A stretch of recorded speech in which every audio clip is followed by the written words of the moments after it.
नमस्कार, आप देख रहे हैं आपका अपना चैनल भिवानी हलचल और खबरों के संग में मैं हूं दृष्टि शर्मा। आइए सबसे पहले डालते हैं एक नजर आज की हेडलाइंस पर। हरियाणा विद्यालय शिक्षा बोर्ड की ओर से 10वीं और 12वीं के विद्यार्थियों को दिया जा रहा विशेष विषयों में अंक सुधार का अवसर। पराली जलाने को लेकर 1 अप्रैल से प्रत्येक खेत की सैटेलाइट से की जा रही निगरानी। पंजाब सरकार की तर्ज पर हरियाणा सरकार मौसम की मार से हुए नुकसान का आकलन कर किसानों की करे क्षतिपूर्ति, कहा भूपेंद्र सिंह हुड्डा ने। प्रशिक्षण शिविरों में विस्तार से दी जाए जनगणना के बारे में जानकारी, कहा उपायुक्त साहिल गुप्ता ने। गांव प्रहलादगढ़ के ग्रामीणों ने जलघर में प्रस्तावित नया टैंक बनाने के लिए सौंपा ज्ञापन। और अब खबरें विस्तार से। फरवरी और मार्च 2026 में हरियाणा विद्यालय शिक्षा बोर्ड के द्वारा संचालित करवाई गई 10वीं व 12वीं की वार्षिक परीक्षाओं के परीक्षार्थियों को 3 विषयों में अंक सुधार के लिए शिक्षा बोर्ड ने विशेष अवसर प्रदान किया है। बोर्ड अध्यक्ष डॉक्टर पवन कुमार ने बताया कि इन परीक्षाओं में वे विद्यार्थी जिन्हें किन्हीं भी 3 विषयों में नंबर कम प्राप्त करने की संभावना है या फिर किसी कारणवश कोई पेपर छूट गया है, अवसर का लाभ ले सकेंगे। उन्होंने बताया, विशेष परीक्षा के लिए शिक्षा बोर्ड का पोर्टल 10 अप्रैल तक खुला रहेगा, जिस पर वे अपना आवेदन 1000 रुपए फीस जमा करके ऑनलाइन कर सकते हैं। हरियाणा विद्यालय शिक्षा बोर्ड भिवानी में 10वीं एवं 12वीं कक्षा के जिन छात्रों के हाल ही में हुए वार्षिक परीक्षाओं में कुछ विषय कमजोर रह गए हैं, उन परीक्षार्थियों को विशेष अवसर देने का निर्णय लिया है। जिनके किसी भी विषय में अपेक्षित या उनकी संभावना के अनुसार कम नंबर आने हैं, वो विद्यार्थी अब अपने कुछ विशेष विषयों में दोबारा से अंक सुधारने के लिए परीक्षा दे सकते हैं। बोर्ड चेयरमैन डॉक्टर पवन कुमार ने इस बारे में बताया कि विद्यार्थियों को अधिकतम 3 विषयों में स्पेशल चांस दिया जा रहा है, जिसमें वो अपने संभावित अंक सुधार सकते हैं। इन विशेष परीक्षाओं के लिए बोर्ड का ऑनलाइन पोर्टल 4 से 10 अप्रैल तक खुला रहेगा। इच्छुक विद्यार्थी प्रति विषय 1000 रुपए शुल्क जमा करके आवेदन कर सकते हैं। आवेदन करने वाले छात्र निर्धारित तिथि पर विशेष परीक्षा में बैठ सकेंगे और अपने परिणाम को बेहतर बना पाएंगे। बोर्ड ने सभी पात्र परीक्षार्थियों से अपील की है कि वे इस अवसर का लाभ उठाएं और समय पर अपना आवेदन सुनिश्चित करें। वहीं समय रहते उन्हें आवेदन कर देना चाहिए और अपने भविष्य को बेहतर बनाने के लिए प्रयास करना चाहिए। सेकेंडरी और सीनियर सेकेंडरी कक्षाओं की वार्षिक परीक्षाएं 25 फरवरी 2026 से लेकर 1 अप्रैल 2026 तक संपन्न हो चुकी हैं। बड़ी सफलतापूर्वक परीक्षाएं हुई हैं, जिसमें अहम योगदान डिस्ट्रिक्ट एडमिनिस्ट्रेशन का, जिला पुलिस का रहा है, जहां बाहर की जो डिस्टर्बेंस थी वो बिल्कुल शून्य रही है और बड़ा ही सराहनीय यह कदम रहा है। दूसरी तरफ अंदर की भी यदि हम बात करें परीक्षा केंद्रों की, काफ़ी शांतिपूर्वक ढंग से परीक्षाएं इस बार हुई हैं। जैसा कि आपको पता भी है कि केसेस बहुत कम बने हैं, तो मुझे इसमें एक जो मुख्य बिंदु लगता है वह शायद यह है कि हरियाणा विद्यालय शिक्षा बोर्ड ने NEP 2020 के अंतर्गत, जैसे कि हमारी केंद्र सरकार की भी योजना है, सभी परीक्षार्थियों को एक प्रकार से मर्सी चांस कहिए उसे, या यूँ कहिए कि दूसरी बार परीक्षा में उत्तीर्ण होने का एक अवसर, अपीयर होने का एक अवसर दिया है। और उसी के मद्देनजर हरियाणा विद्यालय शिक्षा बोर्ड ने 4 अप्रैल से 10 अप्रैल तक पोर्टल खोल दिया है। तो ऐसे सभी विद्यार्थी, ऐसे सभी परीक्षार्थी जो ऐसा फील करते हैं कि मेरा पेपर किसी कारणवश जो मेरी परफॉर्मेंस होनी चाहिए थी उसके अनुरूप नहीं हुआ है, तो वे दोबारा से फार्म भर सकते हैं। और हम 20 अप्रैल के आसपास इन विषयों की परीक्षा लेने जा रहे हैं। और दोनों जो लेवल की आपकी परीक्षा हुई है, पहला चरण जो हो चुका है, दूसरे चरण की जो परीक्षा हम अभी एक चांस आपको दे रहे हैं, वो दोनों की मार्किंग जब हो जाएगी, जिसमें अच्छे नंबर आपके सब्जेक्ट में आएंगे, वह नंबर कंसीडर करते हुए आपका रिजल्ट डिक्लेयर किया जाएगा। विभिन्न फसल अवशेषों को जलाने की घटनाओं को रोकने के लिए कृषि एवं कल्याण विभाग के द्वारा सैटेलाइट से निगरानी की जा रही है। कृषि विभाग के उप निदेशक विनोद फोगाट ने बताया कि अवशेष जलाने वाली घटनाओं में शामिल किसानों के खिलाफ कार्रवाई करने के लिए पराली प्रोटेक्शन फोर्स का गठन किया गया है, जो कि जिले के 272 गांवों में निगरानी रखेगी।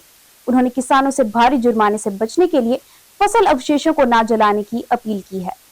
पराली जलाने की घटनाओं के मद्देनजर सैटेलाइट की आधुनिक तकनीक से प्रत्येक खेत पर 1 अप्रैल से कड़ी निगरानी की जा रही है।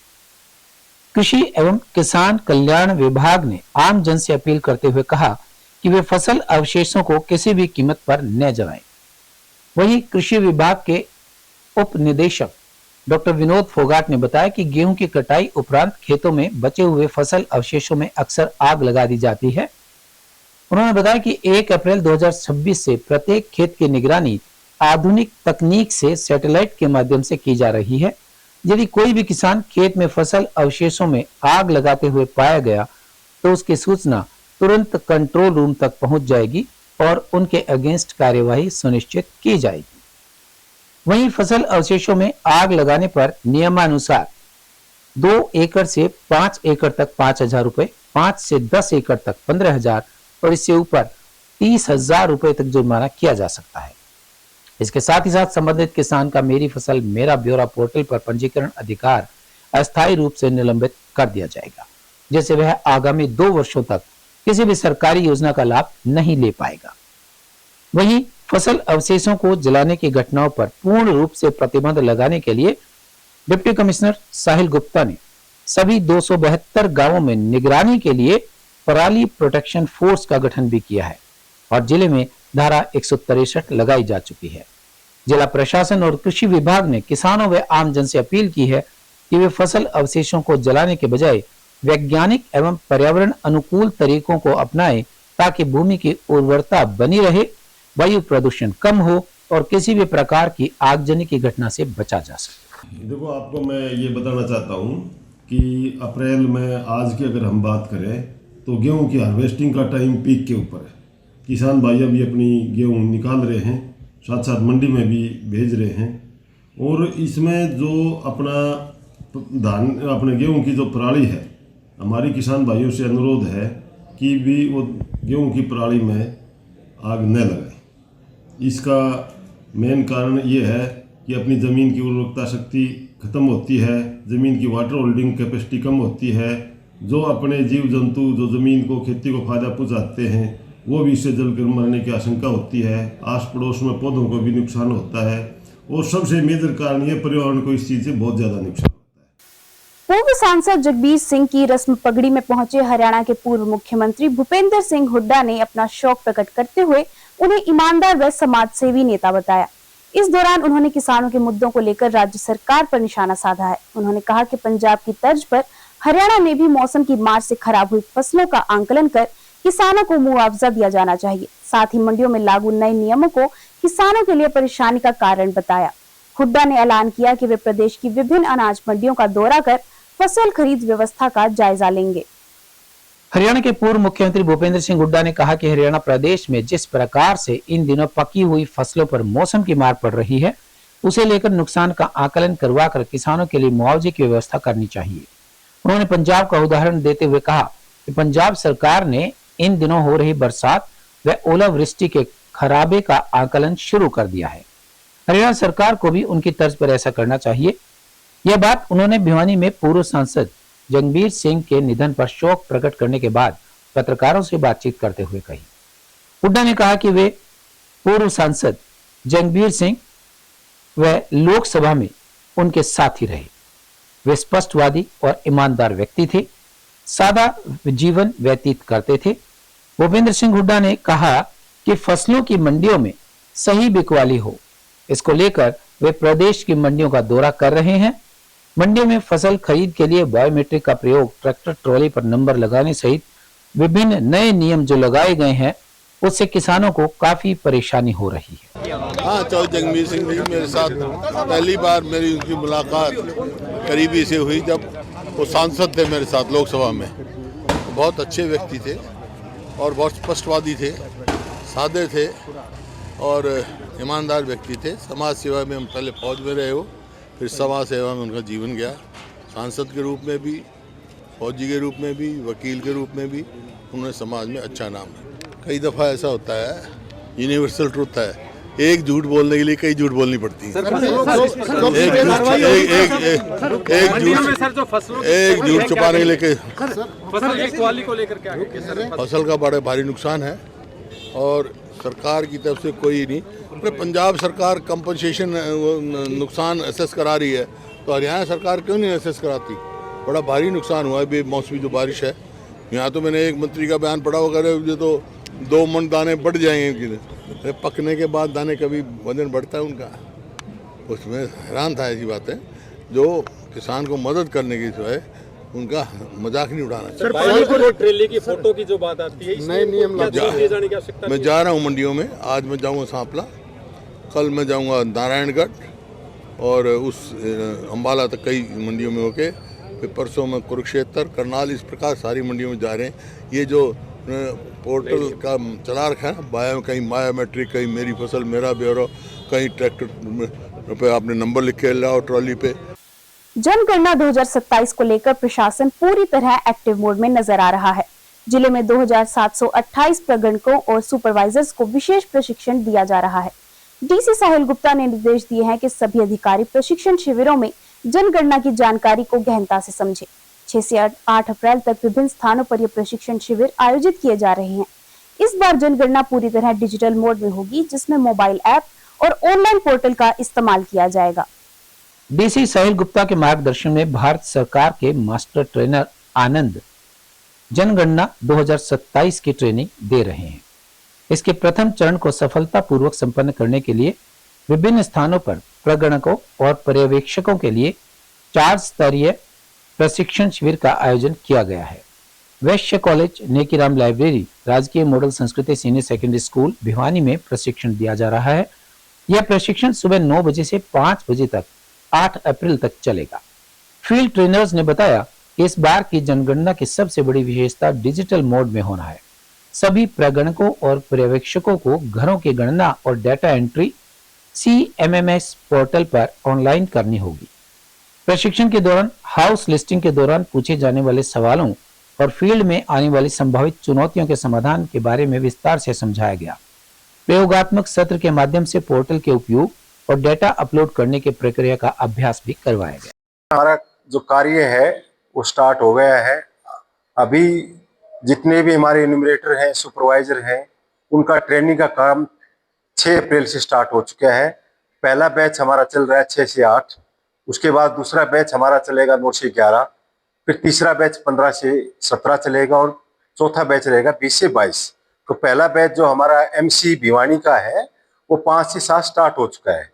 इसके साथ साथ दूसरी और चीजें भी मैं आपके साथ साझा करना चाहूंगा कि हमारे जो यहाँ से जो है न्यूमरेटर हैं उनकी संख्या जो है 2336 के करीब है। उसके ऊपर हमारे सुपरवाइजर है 392 के करीब। तो कुल मिला के जो है 2728 जो है लोगों को ट्रेनिंग दी जाएगी 60 बैचेस के अंदर। मेरा नाम प्रोफेसर अजीत है और फील्ड ट्रेनर के रूप में सेंसस 2027 में मेरी नियुक्ति हुई है और जिला प्रशासन भिवानी के द्वारा फील्ड ट्रेनर की जो है गहन ट्रेनिंग का जो है आयोजन किया गया और जिसके अंतर्गत हमें हमारे मास्टर ट्रेनर आनंद प्रकाश जी और नीरज मित्तल जी और जिला योजना अधिकारी और CTM के निर्देशन में बहुत ही बेहतर तरीके से फील्ड ट्रेनर की जो ट्रेनिंग है उसका आयोजन किया गया, जिसमें हर बात को बड़े विस्तार से समझाया गया ताकि आने वाले समय में जो सुपरवाइजर और एन्यूमरेटर हैं जो सेंसस 2027 की बहुत ही मुख्य कड़ी का काम करेंगे। मेरा नाम डॉक्टर सुरेंद्र नरवा है और मैं एक फील्ड ट्रेनर के तौर पे इस महापर्व में जो है शामिल होने पर गर्व महसूस भी करता हूँ। और ये पहली बार एक जो नई बात है कि ये डिजिटल फॉर्म में सारी सेंसस की जानी है और बहुत ही बढ़िया तरीके से इसकी ट्रेनिंग 18 से 20 मार्च में जो है जिला प्रशासन के माध्यम से और एक अपने बहुत ही काबिल master trainer doctor Anand Prakash ने हर चीज़ को बड़े अच्छे तरीके से जो है ये स्पष्ट किया है। और हमें उम्मीद है कि इस बार की जो सेंसस है वो बहुत ही अच्छे तरीके से आयोजित की जाए। गांव प्रहलादगढ़ के लोगों ने सरपंच और उनके प्रतिनिधियों पर विकास कार्यों में बाधा डालने और दस्तावेजों से छेड़छाड़ करने के गंभीर आरोप लगाए हैं। नए वाटर टैंक के निर्माण को लेकर पंचायत में सहमति नहीं बन पा रही, जिससे काम अटका हुआ है। ग्रामीणों का कहना है कि जानबूझकर प्रस्ताव पास नहीं किया जा रहा। इस पूरे मामले को लेकर ग्रामीणों ने BDPO और उपायुक्त से शिकायत की है। साथ ही दोषियों के खिलाफ कार्रवाई और जल्द निर्माण शुरू करवाने की मांग की। गांव प्रहलादगढ़ में ग्राम विकास और सत्ता के टकराव का मामला सामने आया है।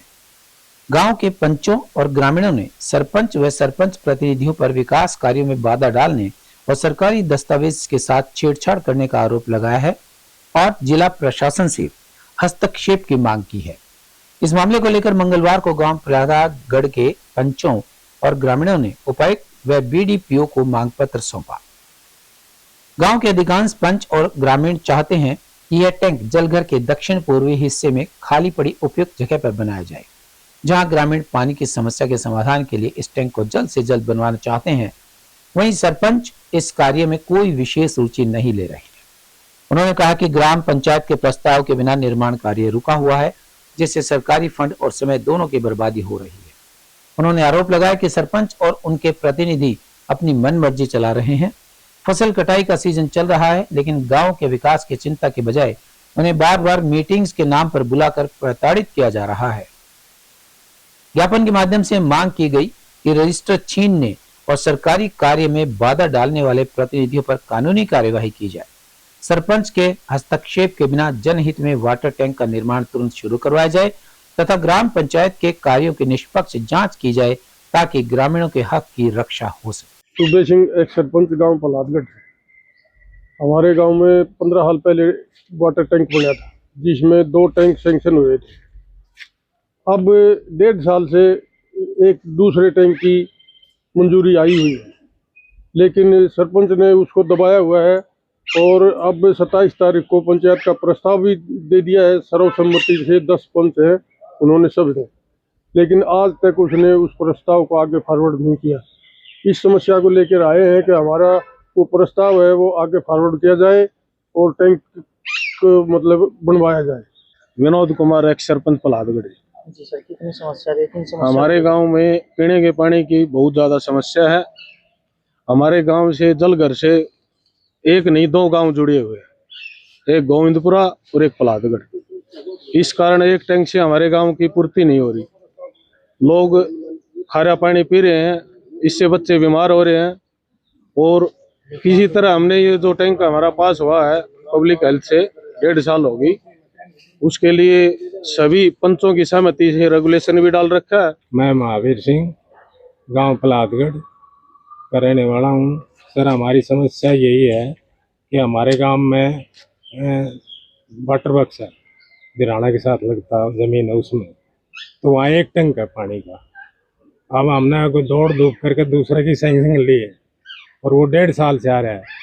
ये सरपंच पंचायत का प्रस्ताव आगे सबमिट नहीं कर रहा, पता नहीं उसका क्या चक्कर है। और गांव में खारा पानी आ रहा है, वहाँ बोरिंग है, खारे है, उसका पानी दे रहे हैं। एक टैंक से सप्लाई गोविंदपुरा साथ है, उसमें भी सप्लाई होता है, अकेला गांव नहीं है। और अब जाने से पहले एक नजर आज की हेडलाइंस पर।